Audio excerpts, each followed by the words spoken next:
নমস্কার বন্ধুরা, আমার আজকের এই ভিডিওটি আপনাদের অনেক উপকারে লাগবে। আপনারা উপকৃত হন সেই কারণে আমি এই ভিডিওগুলি বানাই, যাতে করে ঔষধ ছাড়া সুস্থ শরীর এবং সুখী জীবনযাপন করতে পারেন।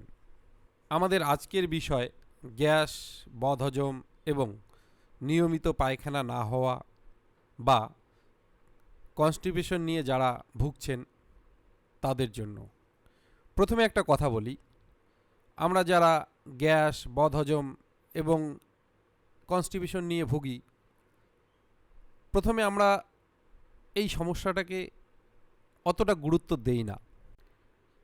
আপনি জানেন কি, যদি দীর্ঘদিন এভাবে চলতে থাকে তাহলে আপনার কোন কোন রোগগুলো হতে পারে, যেমন sugar, fatty liver, thyroid, cholesterol, piles অথবা অশ্ব, কিডনি সমস্যা, যৌন সমস্যা, এরকম নানান রকমের বড় বড় ব্যাধি আপনার কিন্তু হতে পারে।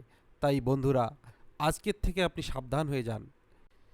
এবারে আমরা আলোচনা করব এর থেকে বাঁচার উপায় কী এবং কি খেলে, কিভাবে খেলে আমাদের এই সমস্যাগুলো আর থাকবে না। প্রকৃতির দেওয়া লাউ, হ্যাঁ বন্ধুরা, প্রকৃতির দেওয়া লাউ আমরা সকলেই চিনি। এই লাউ সকালবেলা ঘুম থেকে উঠে খালি পেটে 1 গ্লাস জুস করে নিয়ে খাবেন এবং বিকালবেলা 1 গ্লাস জুস করে নিয়ে খাবেন। 7 দিন খেলেই আপনি বুঝতে পারবেন এর উপকারিতা কী।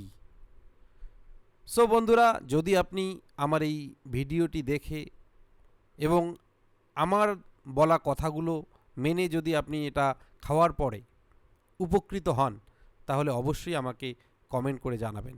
ধন্যবাদ।